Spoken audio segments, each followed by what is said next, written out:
I'm Conan Nolan. This is News Conference Extra, a special segment of Today in LA Weekend. Joining us from Washington is the representative from Glendale, Burbank, and Pasadena, Congressman Adam Schiff, the ranking Democrat on the House Intelligence Committee. Thank you very much for joining us, Congressman.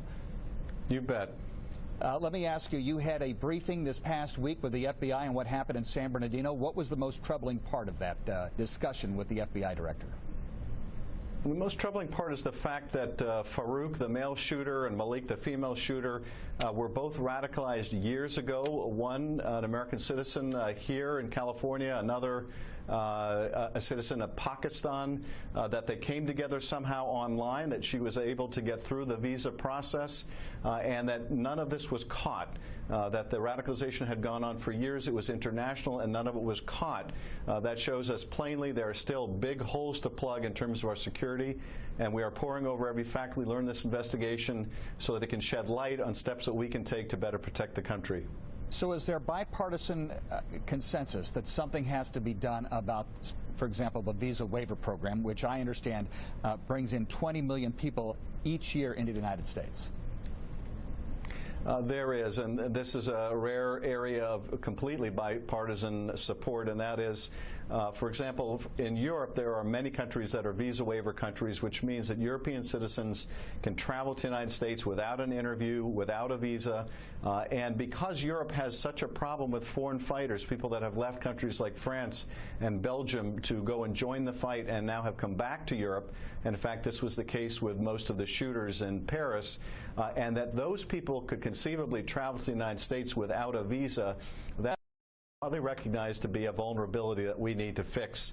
We have taken up legislation just within the last few days to correct that problem, to deprive people who have traveled to those areas from being able to come to the United States without a visa.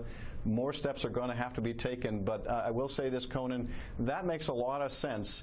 The earlier focus that we had on trying to shut down the refugee program so that people who were widows and orphans fleeing ISIS violence couldn't come to this country, that's a mistake. That process, in fact, is a multi-year process of vetting, far more than the ordinary visa process, and 100 times more scrutiny is involved with that than the visa waiver program. So we ought to put our focus on where the vulnerabilities are and not turning away people in need.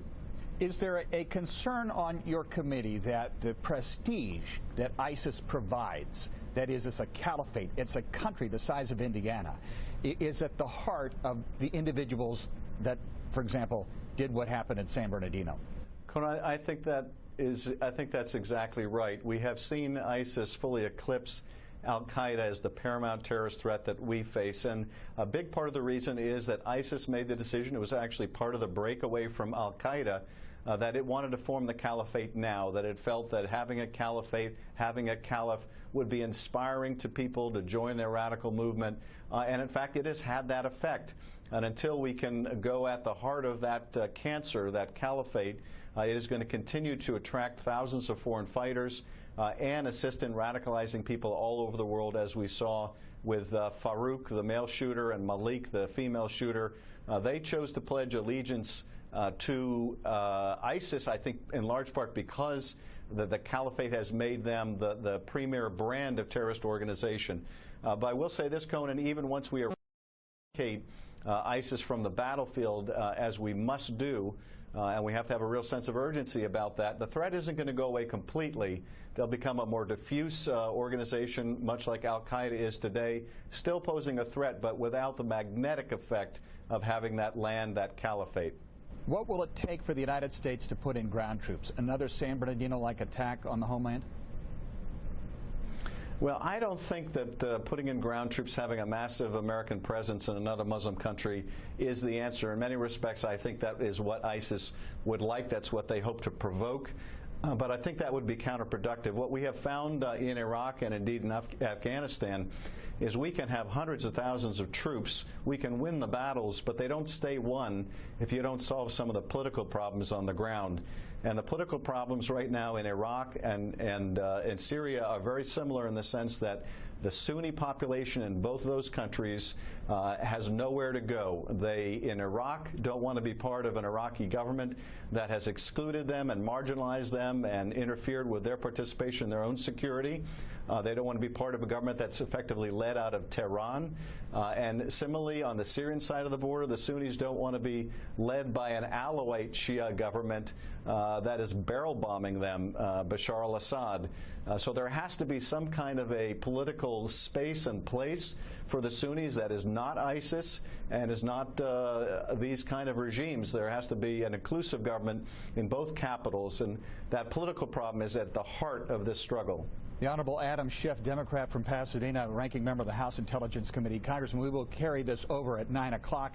Thank you very much. Welcome back to News Conference. Joining us from the NBC Capitol Hill Bureau is Representative Schiff, ranking Democrat on the House Intelligence Committee. He represents Glendale, Burbank, and Pasadena. Congressman, thank you for taking the time.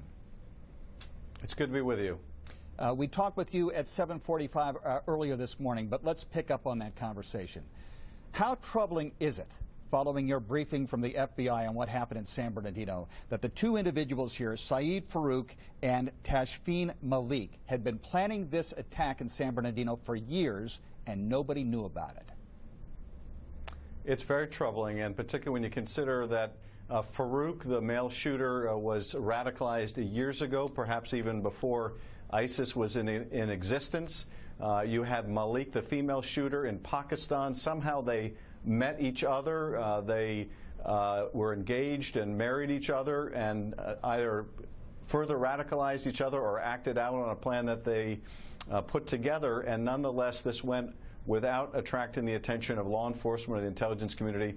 So it's a grave concern, and we're poring over the facts of the investigation to determine, did we miss something in terms of their electronic communications? How was that possible? Were there things that neighbors or others saw in terms of Farouk's radicalization that they should have shared with law enforcement? What steps need to be taken to prevent this from happening again? Let me ask you something about see something, say something. You have apparently neighbors who said they saw something and they were concerned about it, but they didn't call anyone because they didn't want to be accused of being racist. Take into consideration a teacher in Houston who saw something, a clock that a student brought to school that looked very odd. She said something, was humiliated for it. The president invited that student, who was Muslim, to the White House, sort of as an apology. Their family now suing the school district for like $16 million. Then you have the Attorney General, who recently said that she would prosecute anyone who would engage in hate speech without defining what hate speech is. How, based on all that, can you really expect see something, say something to work? Well, look, there isn't going to be a magic bright line that tells people, look, if they see something, that this is somehow worthy of being reported. People are going to have to use their common sense, as the FBI director likes to say. If it's something that makes the hair on the back of your neck stand on end, and that really strikes you as troubling and wrong for some reason, if people express thoughts of radicalization, they express some interest in doing harm to other people, obviously those are things that should be reported. But that's a far cry from just adopting a anti-Islamic kind of a bias, expressing prejudice against American Muslims or Muslims generally. That's not only wrong, but it's deeply counterproductive. I worry a great deal about the fact that some American Muslims may feel threatened or endangered or unwelcome. I think that's exactly the wrong message. And in fact plays into the ISIS narrative. ISIS wants Muslims to believe that they're not welcome in the West. So I think the comments by Donald Trump and others are singularly unhelpful, un-American, and they need to be denounced.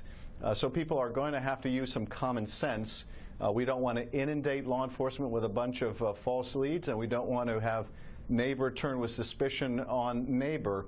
But we do want people to act with common sense and report things if they rise to the level, and it's an individual judgment to raise their concern. What does it say to you about radical Islamic terrorism that the two individuals here chose to attack not a shopping mall, not a concert hall, but their workplace, among people who, since we have learned, had not only worked with one of the two, but had offered their friendship and also had a baby shower for them? Well, this is just staggering. It really is almost incomprehensible. How do you drop your new child off or leave your new child in the care of a parent, go to a party with your coworkers, then go back out to your car, gear up and go and slaughter your coworkers? I don't understand how this is humanly possible. Obviously, there is some element of this radicalization that allows people to completely dehumanize even those that are close to them, that have supported them, that may be friends of theirs. It is very hard to fathom, but it is obviously a real problem. And I would say that the challenge in that's before us is we have to attack this threat of radicalization, this threat that emanates from ISIS at its heart, which is in Iraq and Syria. People are motivated by the idea of a caliphate. By joining this caliphate, it is an important mover in their radicalization, and depriving them of that space, not only the ideological space, but also the space to gather resources, to plan and plot against us, I think is a very important part of this struggle. But I will say this, Conan, that even when ISIS is eradicated from the battlefield, we're still going to have this scourge with us. They will look then more like Al-Qaeda does today, a more diffuse presence in parts of the globe, still threatening us, but without the same emotional appeal of radicalism based on the holding of a caliphate. We have 30 seconds left. What was the most disturbing part of the brief that you got this past week from the FBI on what happened in San Bernardino? Most disturbing part is the fact that these two people were radicalized years ago, that there may have been prior thought given to other plots, and that they both went undetected. That tells us there are still major holes in our security that need to be plugged. Congressman Adam Schiff, ranking Democrat on House Intelligence, thank you very much for joining us. Thanks, Conan.